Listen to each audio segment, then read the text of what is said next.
This is the third bait that I've made. My other ones have been crankbaits, have been shallow divers and much stouter. This one is a little more slender. It's about 3 inches long, and it's going to be a much deeper diver. Here, I've freehand drawn one that I'd like to make, and I'm cutting it out.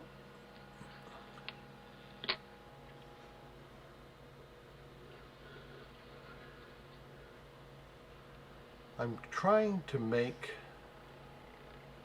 a shad that I see fall out of the bass's mouths in the lake I fish on. You saw the lake at the beginning of the video. That's where I live. Darkening up the line here. And there's the wood. It's a piece of pine that I had kicking around. I use a scroll saw to cut it out because I have a scroll saw.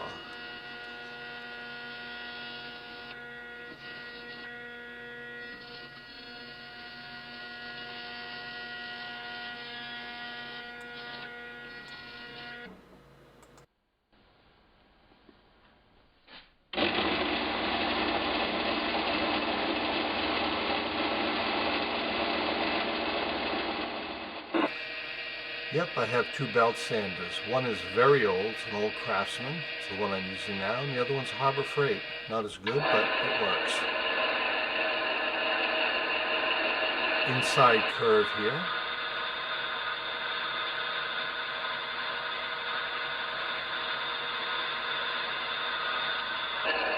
And nice and smooth. Okay, we have to make the forward and reverse taper. And start off with a couple of points to mark the lines to. This will be the thickest part of the body right here. And then I have this flexible rule that has holes in it, and it's very comfortable for holding on a piece of wood. I kind of make dots by eye. I don't measure them, don't use calipers, because the whole thing is formed by eye anyway at the end.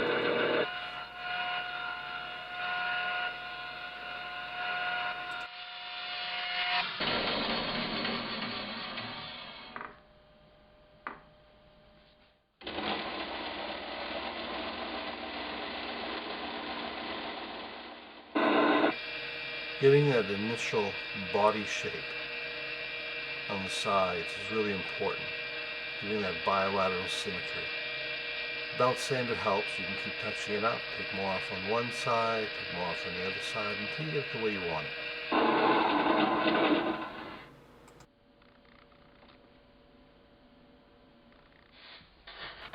And then half the art to this thing is the carving. The other half, I guess, is the painting. But carving this and getting it symmetrical all around is something that is really the hardest to do, even though it's not that hard. I think maybe some people might have difficulty doing it, I don't know. But you got to keep looking at it and getting it so it's the same on both sides. Otherwise, I think the lure would pull to one side or wobble more to the left or the right. You have to have an eye for this. I mean, you can make lines all you want, but you've got to do it that way.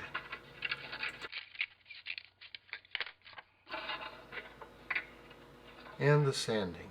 Lots and lots of sanding. I start off with 100 grit paper and eventually work my way down at the end later on to about 240. Never enough. Never quite enough. You can keep touching it up forever.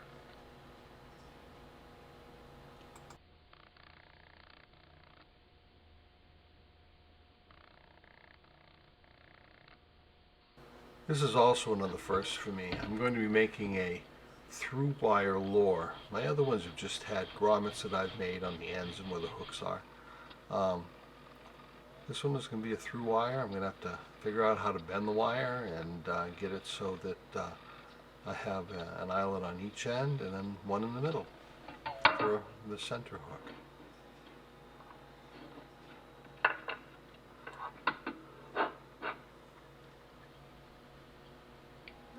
Looks pretty good.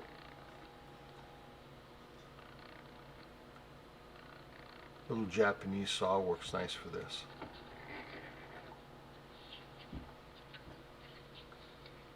And this is some of the wire that I'm going to be using. It's a number 20, probably about the right size for this lure. Wouldn't be for a very large one though.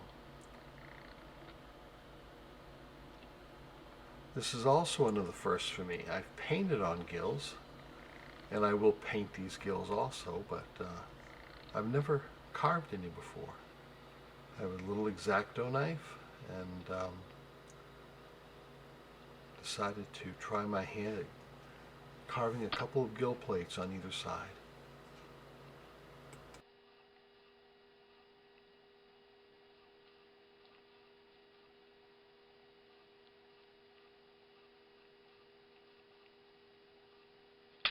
And not too bad for my first one. Okay, you know what this is. Cutting out a piece of polycarbonate, fit in. Notice that the size of it, this is going to be a deeper diver than the other ones I've made. Hopefully it works well. My attempt at trying to find the center point by balancing, of course I don't have the hooks on the end, so it's not going to be that accurate. And this is where I'm planning on drilling for the lead that I'm going to be putting in the belly of this bait. It should be right about there. Fingers crossed. Doesn't work so good, does it?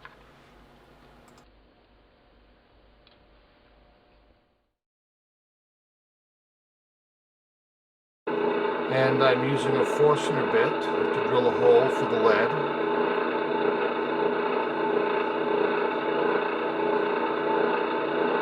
I never know how deep to drill. It's always hit or miss, hoping that they float the right amount, just the right amount of buoyancy.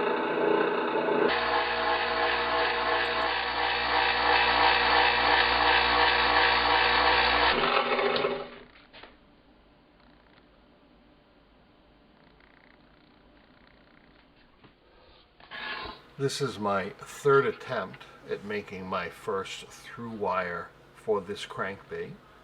The first couple of them were okay, but the loops were either too big or the twisted things were too large on the ends to go through. I've kind of simplified it this time. Hopefully it'll work.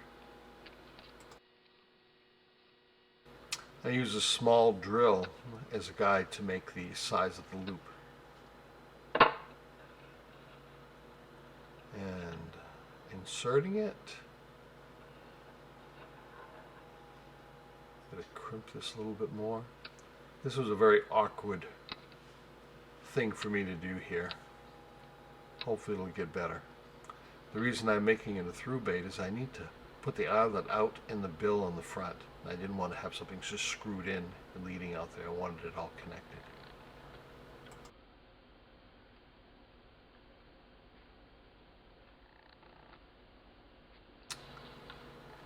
A little 5-minute epoxy to glue the bill in.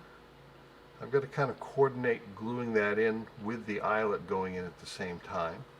I had to think about how I was going to do this. It wasn't as hard as I thought.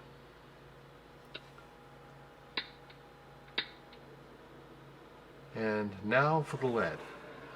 I've made a small lead pot of my own. There's a sharpened threaded rod, and that brass threaded cap has a hole in it.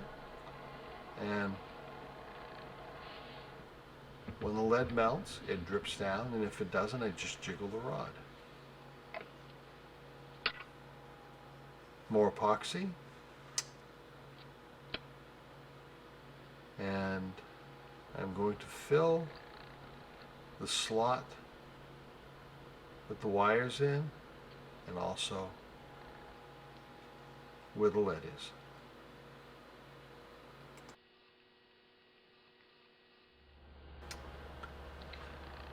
I did a pretty good job painting this bait. I just did a really bad job recording it. Forgetting to turn the camera on at certain times, missing the complete entire steps. Sorry about that. So here's the base coat of white. I've already put a sealer coat on here, and I used that for the first time.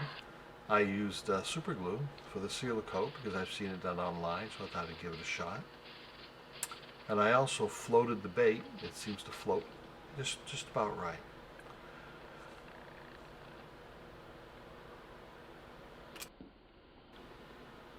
Now, these bait fish that I see coming out of baths' mouths when they flop up on the deck are really mostly a black back, silver on the sides, and white on the bottom. I decided to put a little bit of a blue base on the sides so that when I paint the silver scales, there'd be a little darker background for them to show. So here's some pearl silver. And you can see the oops because I forgot to record putting the screening on for the scales and painting it. And I also missed recording, painting the gills. So this is quite a ways later. I'm putting black along the back.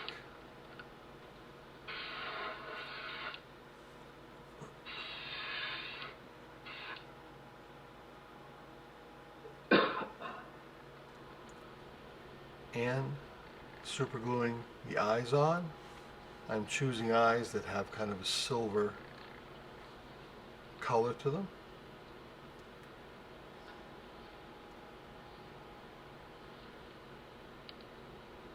Okay, clumsy.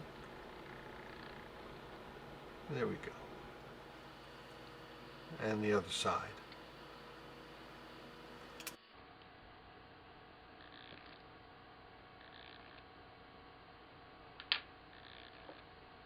And freeze frame right here so you can see it a little bit better.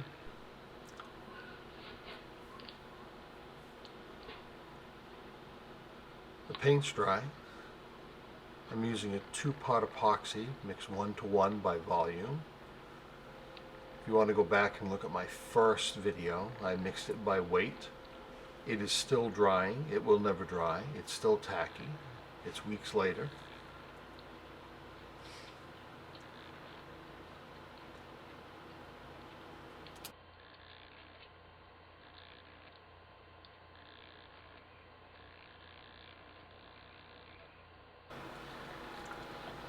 Since this fish looks very silvery when I pull it up, I decided to put a little silver glitter in the final coat.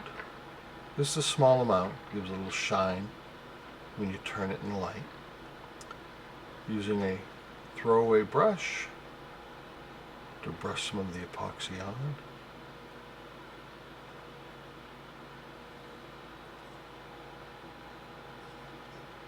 Smoothing it as best I can.